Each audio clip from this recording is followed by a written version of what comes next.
ఎక్కడైనా వినాయక విగ్రహానికి ఎన్ని చేతులుంటాయి? ఉంటే 2 చేతులుంటాయి లేదా 4 ఉంటాయి. కానీ అనంతపురం జిల్లా రాయదుర్గం కోటలో ఉన్న వినాయకుడికి మాత్రం 10 చేతులుంటాయి.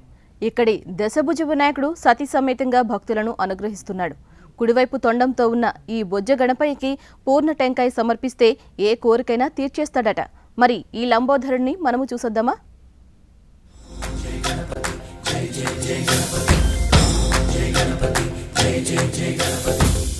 అనంతపురం జిల్లా రాయదుర్గం కోటలో 800 ఏళ్ల క్రితం వెలిసిన దశభుజ మహాగణపతి అంటే ఈ ప్రాంతవాసులకు ఎంతో నమ్మకం. విజయనగర రాజుల కాలం నాటి ఈ వినాయక విగ్రహం 15 అడుగుల ఎత్తు, 12 అడుగుల వెడల్పుతో ఏకశిలపై దర్శనమిస్తుంది.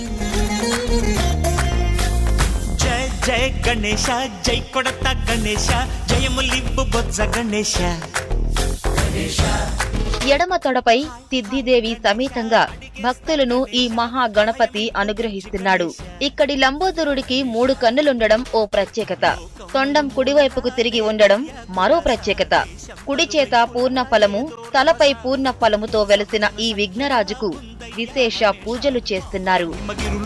పెరిగెను తెలుసా, చిట్టి ఎలుకలు ఎక్కి గట్టి కుడుములు మెక్కి చిక్కు విడిపించగా నడిపించగా చెయ్యి తమాషా.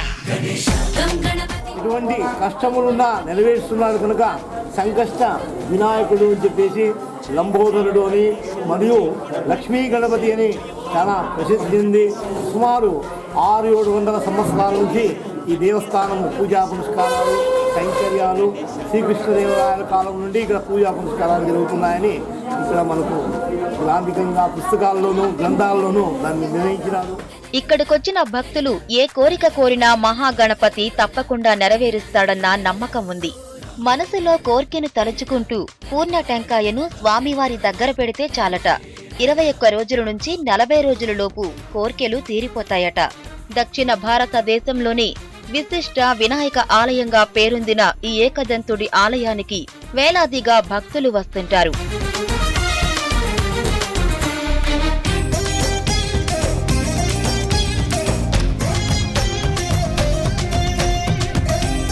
సంకల్ప సిద్ధి ప్రదాతగా ప్రసిద్ధి పొందాడు.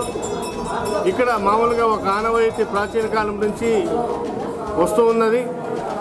ఒక టెంకాయ, పూర్ణ టెంకాయ పెట్టి మనసులో ఏమైతే సంకల్పం చేసుకుంటామో ఆ సంకల్పం 21 లేదా 41 రోజుల్లో సత్ఫలితాలు ఇస్తుందన్న ఒక నమ్మకం భక్తుల్లో బాగా నెలకొనుంది.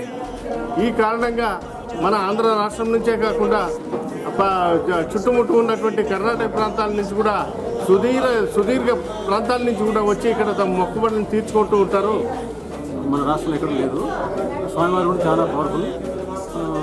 ఇక్కడ కోరికలు తీర్చుకోవడానికి మన జిల్లా నుంచి కాకుండా రాయలసీమ నుంచి, కర్ణాటక నుంచి చాలామంది భక్తులు వచ్చి ఆదివారం రోజు కొబ్బరికాయ సమర్పించి వాళ్ళ కోరికలు తీర్చుకుంటారు. ముక్కొని తర్వాత 40 రోజుల్లో వాళ్ళ కోరికలు స్వామివారు తీరుస్తున్నారు. అందువల్ల జగదీశ ప్రవర్తన భక్తులు సంఖ్య పెరుగుతుంది. ఇటీవల ఆలయ కమిటీ వారు విమాన గోపుర నిర్మాణం, తర్వాత ఆలయ జీర్ణోద్ధరణకు విశిష్ట కృషి చేస్తున్నారు. ఆంధ్ర, తెలంగాణ, కర్ణాటక, తమిళనాడు ప్రాంతాల నుంచి భక్తజనం రావడం అలవాటుగా మారింది.